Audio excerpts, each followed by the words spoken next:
Halloween was different back in the late 90s.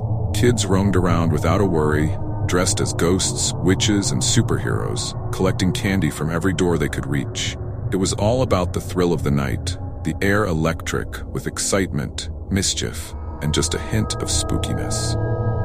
That year, I was 8, and the whole neighborhood seemed to buzz with Halloween energy. My friend Sean lived around the corner. He was a year older than me and much braver, or at least that's how I saw it then. He was the type of kid who always knew what to say, and he had this look in his eye that made you feel he'd protect you from anything scary. Sean's mom, as far as I knew, was often away for work. I'd only met her a few times, and she wasn't the type to hover over him. Sean's older sister, Lisa, was supposed to be his caretaker.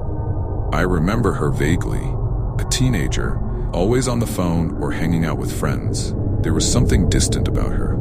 I'd say hi, but she'd just nod or act like I wasn't even there. As Halloween night rolled around, my mom dressed me up as a pirate. She drew a thick, penciled-on mustache across my upper lip, and I felt ready to conquer the world, or at least conquer the candy. After a few photos and a quick lecture about being polite, my mom dropped me off at Sean's house. I expected Sean's mom or Lisa to join us, but when I walked into his living room, I found Sean and our friend Johnny already dressed up, pillowcases in hand and ready to go. "Where's Lisa?" I asked, looking around. "She's out." Sean shrugged. "It's just us tonight." A strange thrill surged through me. My mom would have never allowed us to roam around alone. But then again, she thought Sean's mom or sister would be coming with us. I thought about calling her, but something in me didn't want to be the kid who spoiled the fun. So I brushed it off, grabbing my pillowcase and following Sean and Johnny out into the cool Halloween night.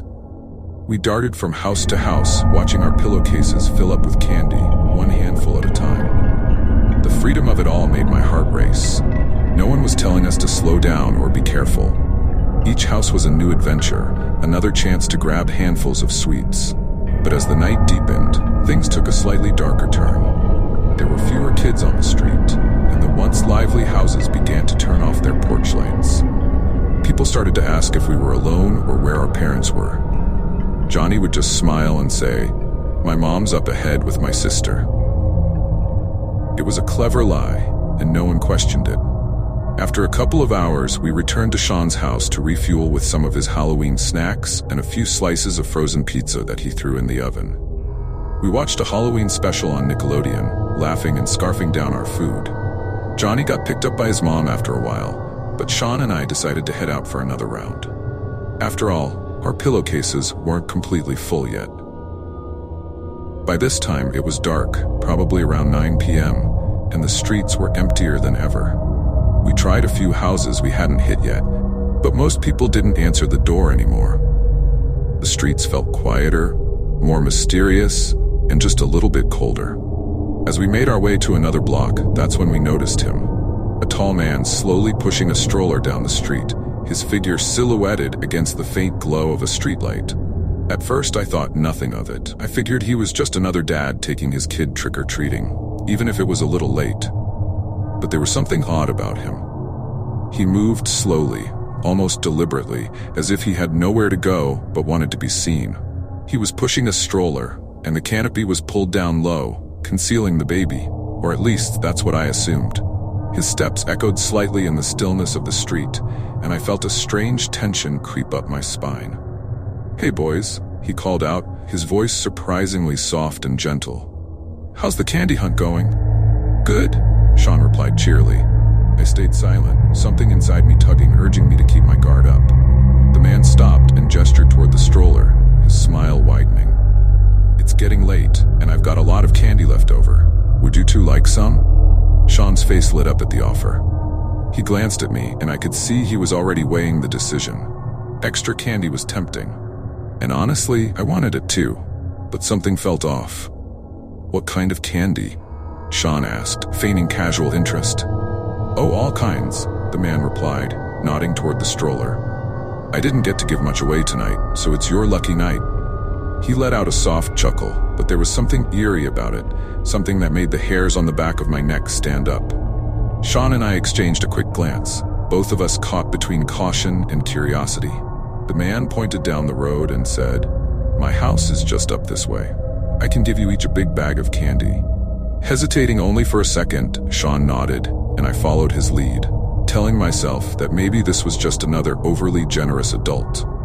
As we walked down the road, the man slowed his pace, asking us small questions about where we went to school, if we liked Halloween, and even what we wanted to be when we grew up. But every time he spoke, I felt an invisible weight press down on me. Finally, we reached his house, a dimly lit, worn-looking two-story at the end of a quiet street. He led us up the walkway, pushing the stroller ahead of him. When he opened the front door, he pushed the stroller inside first and gestured for us to follow. The house was dark, shadows pooling in every corner. The air smelled faintly of damp wood and something else. Something I couldn't quite place, but felt wrong, out of place. I could see the stroller sitting in the middle of the living room, covered by that same canopy. My stomach twisted, and I suddenly wanted nothing more than to turn around and leave. But Sean had already stepped inside, and I didn't want to be the one who chickened out. The man noticed me looking at the stroller and laughed, saying, "She's asleep. Don't want to wake her up." He glanced down the hallway and added, "Wait here while I grab the candy bags." As he disappeared into the shadows, Sean took a step toward the stroller. He lifted the edge of the canopy, peering inside, and his face immediately changed. His eyes went wide, and he went pale as a ghost. He looked at me, his mouth moving but no sound coming out. I whispered, "What is it?" He grabbed my arm, his grip tight, and whispered, "We need to get out of here, now." Before I could ask why, I heard the man's footsteps approaching from the hallway.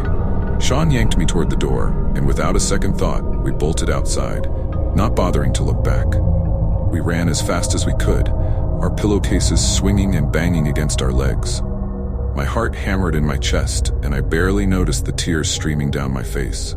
We didn't stop until we were halfway down the block, gasping for air. A woman's voice called out to us, concerned. "Hey, are you boys okay?" She approached us, her face lit with worry, and asked, "What's going on? Do you know that man?" Sean, still pale and shaking, spilled out the whole story, from the candy offer to the stroller. He finally muttered, "There was no baby. It was fake." The woman's eyes widened, and she shook her head.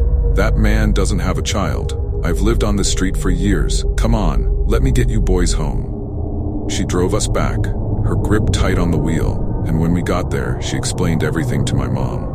My mom looked horrified, and that night, she sat me down and asked me to tell her every detail. I could see the fear in her eyes as I recounted the night's events, and it scared me more than anything else. The police were called and they searched the house, but they found nothing. The man had vanished, leaving no trace.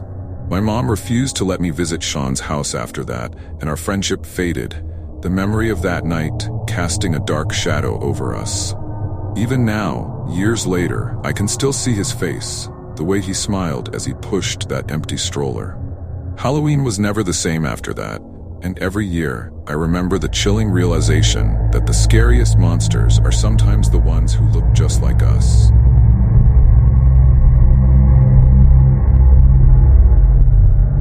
Halloween night had always been a thrill, but that year felt different.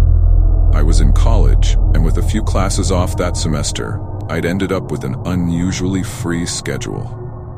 My parents had a Halloween party to attend that night, leaving me alone to hand out candy to trick-or-treaters in our quiet neighborhood. Normally, this was something my younger brother and I would do together, but he was away visiting friends, so it was just me, a big bowl of candy, and the buzz of Halloween night. Our house sat at the end of a cul-de-sac, making it less popular for trick-or-treaters. We didn't get a ton of visitors, but the few we did were regulars. This meant handing out a little extra candy to the kids who braved the walk to our door. My dog Vito, a small but loud terrier, was my only company. Each time the doorbell rang, he'd bark like crazy, and I'd laugh, knowing his bark was way more intimidating than he was. It was just past 10 p.m., and things had slowed down. I'd watched Halloween specials, made a dent in some schoolwork, and was getting ready to call it a night. I was only expecting my parents back later, and after putting Vito in his bed, I finally relaxed, letting the Halloween quiet settle over the house. The doorbell rang suddenly, pulling me out of my half-drowsy state. I looked at the clock. It was nearly 10:30. The late hour made me hesitate, but I figured it was just one last trick-or-treater, probably a teenager hoping to snag some leftover candy. As I walked to the door, Vito started barking again, his little body tense and alert. I opened the door cautiously, expecting to see some high schooler in a half-hearted costume. Instead, I froze. Standing on the other side of the glass storm door was a tall figure dressed as a clown. His costume was garish, with frilled edges and mismatched colors. The mask, though, was the worst part. It had a painted smile that was just a little too wide, with eyes that seemed to stare right through me. He waved slowly, lifting an empty brown sack as if to signal that he was still trick-or-treating. "Sorry, we're out of candy," I said through the glass door, trying to keep my voice steady. I forced a polite smile and reached to close the main door. But as I did, he pointed at his empty bag, giving me a slow, almost pleading shrug. I repeated, louder this time, "We're out of candy," and shut the door firmly, locking it right away. I watched as he stood there for a moment, staring at me through the glass, then slowly turned and walked back down the driveway. I felt a pang of unease as I watched him go, but told myself it was just some guy pulling a Halloween prank. Nothing to worry about. Not even 5 minutes had passed before the doorbell rang again. This time, it was insistent, a rapid succession of chimes that made Vito bark frantically. I crept down the stairs, peeking out from the hallway to catch a glimpse through the small window next to the door.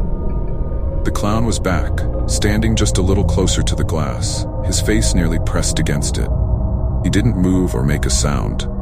He just stood there, waiting. A shiver ran down my spine. I thought about calling my parents, but I knew they wouldn't be able to do much from across town. Instead, I grabbed my phone and texted them about what was happening, hoping they'd check in soon. Taking a deep breath, I called through the door. "You need to leave. The candy's gone, and it's late." He didn't respond. Instead, he tilted his head, the painted smile on his mask looking even more twisted in the dim light. After a long pause, he slowly lifted his hand and tapped the glass with one gloved finger. The hollow sound echoed through the silence, making my heart pound. I backed away from the door, hoping he'd leave if I didn't engage. But after a few seconds, I heard the door handle jiggle, as if he was trying to open it. Panic set in. I bolted up the stairs, hoping that if I stayed quiet, he'd think the house was empty and move on. A few minutes later, I heard footsteps crunching in the yard. My pulse quickened as I realized he hadn't left. He was moving around the side of the house. I ran to the living room window, peeking out just in time to see him disappear around the corner. It was then that I remembered the ladder. My dad kept an old ladder in the shed around the back of the house. I'd never thought much about it, but now, the idea of that man finding it, of him using it to get closer, was terrifying. I dashed upstairs, pulling Vito into my room with me. I shut the door and crouched by the window, praying he'd just leave. But then, as the house fell silent, I began to hear something that made my stomach drop.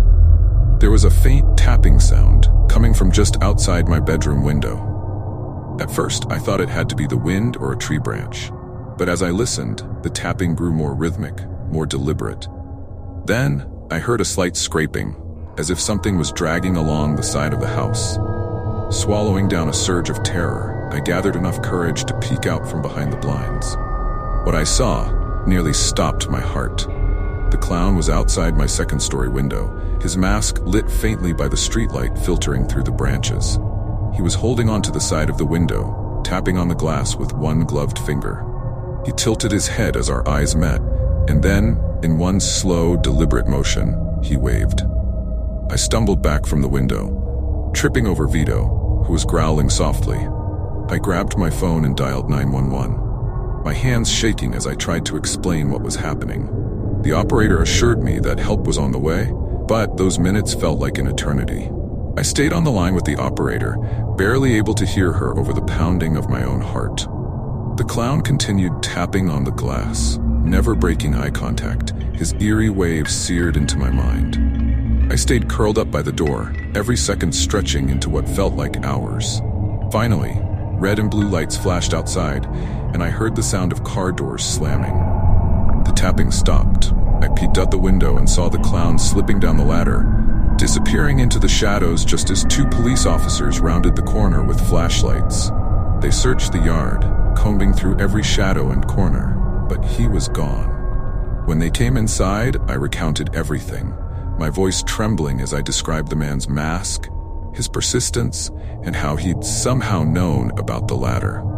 The officers did a sweep of the house and found the ladder propped against the wall beneath my window, just as I'd feared. One officer stayed with me until my parents arrived, and they promised to patrol the neighborhood for the rest of the night. But the whole time, a chilling thought settled over me, one that left me sleepless long after the police had gone. The police never found him. Weeks passed, and Halloween became a memory. Yet I couldn't shake the image of that mask outside my window. Was it just a prank, or something more sinister? I'd never know for sure. I've grown older since then, but every Halloween I still feel a twinge of fear. When the doorbell rings late at night, my mind goes back to that grinning clown outside my window, and I wonder, was he out there just to scare me, or did he have something much darker in mind?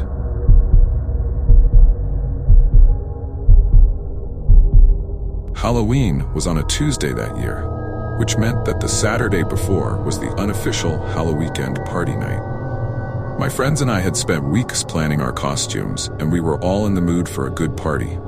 As usual, finding the perfect place to celebrate was a last-minute scramble. It seemed like every house party or bar event was booked, sold out, or just way too far away. My friend Kate finally took matters into her own hands, posting on Instagram and Snapchat that we were looking for party plans. It's a little desperate, I laughed. But honestly, I was just glad someone else was doing it. Not long after, a guy from our school named Luke responded to Kate's story. He wasn't someone I knew personally, but we had mutual friends, and he seemed trustworthy enough. Kate texted us the details in the group chat. The party would be at a house in a neighboring town, about a 20-minute drive away. Luke sent a time, address, and a few rules. Bring your own booze, indoor only, no backyard access, and at least one girl for every guy. Between the four of us, me, Kate, Shauna, and Tracy, it sounded perfect. We pre-gamed at Shauna's house, laughing and taking selfies in our costumes before calling an Uber. The energy was high, and we were ready for a fun night. The Uber dropped us off in front of a big, dimly lit house. It had a spacious front yard, and there were already cars parked all along the curb. Even though the place looked isolated, the thumping bass of music reverberated through the walls. We could hear faint laughter and chatter from inside, and with the dim orange lights hanging around the front porch, it had the perfect Halloween vibe. As we walked up, the door opened, and an older man, maybe in his late 40s, greeted us. He had graying hair, a relaxed demeanor, and was holding a red Solo cup. "Welcome, ladies. I'm John, Luke's dad," he said, flashing us a wide grin. "Luke's around here somewhere. Make yourselves at home." I felt a small twinge of discomfort. It was unusual for a parent to be so present at a college party, let alone drinking with the crowd. But we shrugged it off and entered the house. The inside was decorated with cheap Halloween decorations, orange lights, plastic skeletons, cobwebs, the usual. It was crowded but felt oddly spacious, with barely any furniture besides a few folding tables set up for drinks. "Let's put our drinks in the cooler," Kate suggested. John, who had been following us closely, nodded and directed us to the kitchen, where 3 big coolers were already filled with ice and cans of beer. "Thanks for coming, girls," he said with a slight slur, clearly a few drinks deep already. "Let me know if you need anything. My son and his friends are around somewhere." We nodded, offering polite smiles, and made our way back to the main room to join the crowd. I couldn't help but notice John's lingering gaze as we walked away, but I pushed the feeling aside. It was a Halloween party, after all. Strange vibes were almost part of the experience. The party went on, and the house began to feel busier, more chaotic. The few guys we knew from school showed up eventually, which made things more comfortable. We all gathered around a beer pong table, and before long, we were fully immersed in the party. About halfway through our game, John came over, calling out my name and Kate's from across the room. "Come on, shots in the kitchen," he yelled, slurring his words even more now. I felt a pang of awkwardness. He seemed overly friendly and was focusing only on the girls. Shauna and Tracy looked annoyed but followed us into the kitchen anyway. John poured us tequila shots, clumsily spilling as he distributed the glasses. I gagged after taking mine, the bitter taste burning in my throat. "Where's the lime?" I laughed, trying to keep things light, but John just grinned, muttering something about the good stuff being in Luke's secret stash. After that, he asked what our poison was, offering to make us each a special drink. He seemed eager to mix them himself, so we told him our favorite cocktails, and he got to work. I noticed him pouring one drink for each of us, his hand unsteady as he measured the liquor. I took the drink he handed me, a vodka soda, my go-to. As the night went on, I sipped it slowly, already feeling the effects of what I'd had earlier. I was getting drunk faster than usual, but I figured it was just the mix of excitement and atmosphere. We returned to the beer pong table, laughing and chatting with the guys, but soon, everything started to feel blurry. One moment I was holding my drink, laughing with my friends. The next, everything went dark. The next thing I remember, I was in a car, the cold leather of the backseat pressing against my face. My friends' voices sounded far away, their laughter fading in and out as I blinked, trying to piece together what had happened. Are we home?" I mumbled, feeling dizzy, my head pounding. My vision was blurred and I could barely keep my eyes open. Shauna was next to me, gently shaking me awake. "Yeah, we're almost there," she said softly. Her tone was different, careful, like she didn't want to worry me. One of our guy friends walked me to my door and helped me inside. I barely made it to my bed before I passed out, the spinning room taking me under. I woke up to a pounding headache and a string of notifications on my phone. I groaned, rolling over to check the messages. I had texts from Kate, Shauna, and Tracy, filling me in on what had happened. They had noticed I was acting out of it at the party, struggling to keep my eyes open, and they decided to take me home before things got worse. They said they hadn't trusted John's intentions, especially after he kept pushing drinks on us. My phone buzzed with one more notification, a text from an unsaved number. I clicked on it, my stomach sinking as I read the messages. "Hey, it's John. You looked so cute last night." The next message had come in at 2 a.m. "Where did you go? I thought you were staying for the after party." The last message read, "I'm outside. Can you come to the door?" A chill ran through me. The timestamp was from 2:30 a.m., hours after we had left. My heart raced as I scrolled back up, seeing messages I didn't remember sending. It looked like I had given him my number during the party. Panic set in. I hadn't meant to do that, had I? I messaged my friends immediately, sharing the creepy texts. They responded almost instantly, reminding me of the strange vibe at the party. Shauna admitted she'd felt something was off about John from the moment we arrived, especially after he mentioned that his son Luke was around somewhere. None of us had seen him the entire night. We decided to go to the police. Something about that man in that house didn't feel right, and the texts only made it worse. When we arrived at the station, we explained everything: the invite, the party details, and the texts. The officer on duty seemed oddly attentive as we mentioned the address. "This wouldn't happen to be the house in neighboring town?" he asked, glancing down at his notes. We all nodded, surprised he seemed to know exactly where we meant. The officer's face grew serious. "That house has been vacant for months. There have been noise complaints about parties there, but no one's ever seen the owner or anyone living there." My stomach dropped as I absorbed his words. None of it made sense. Who was John? And why had he pretended to be hosting a party at a vacant house? The police took down the fake number he'd messaged me from and said they'd look into it, but we never heard any updates. The police never found John. We stopped going to parties after that, and Halloween became more of a quiet night spent with friends, far from crowded rooms and creepy strangers. Months passed, but the memories of that night haunted me. Whoever John was, he'd orchestrated an elaborate plan, creating a party scene that lured young people into an abandoned house, making them feel comfortable. I shudder to think what could have happened if my friends hadn't looked out for me. Even now, I sometimes wonder if he's still out there, planning his next twisted party, waiting for more unsuspecting guests. And every Halloween, the memory of that eerie night reminds me that monsters don't always hide in the dark. They can be the ones welcoming you at the door.